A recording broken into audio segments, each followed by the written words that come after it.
మన పురాణాలు చాలా గ్రేట్, చాలా మంచివి కూడా. అవును. అసలు మన పురాణాలు లేకపోతే మనం ఏమయ్యేవాళ్ళం? ఊహించుకుంటేనే చాలా దారుణంగా ఉంది. అవునవును, చాలా కష్టంగా ఉండేది మన జీవితం. అందులో నాకు రామాయణం అంటే చాలా ఇష్టం. ఓ, నాకు అందులో మహాభారతం అంటే చాలా ఇష్టం. రామాయణంలోని క్యారెక్టర్స్ని మనం ఆదర్శంగా తీసుకోవాలి. అవును, నిజంగా అందరూ శ్రీరామచంద్రుడిని ఆదర్శంగా తీసుకోవాలి. నేను కూడా ఆదర్శంగా తీసుకుందాం అనుకుంటున్నాను. వావ్, వెరీ గుడ్ అండి. అందరూ రాముడిని ఆదర్శంగా తీసుకోవాలి.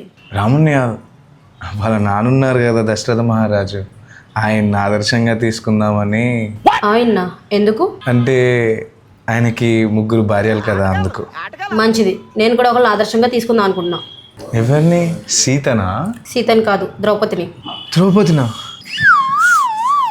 వద్దులే, నేనే రాముడిని ఆదర్శంగా తీసుకుంటా. ఎదనాటి కలాడికే తీసుకుని కాఫీ తాగు.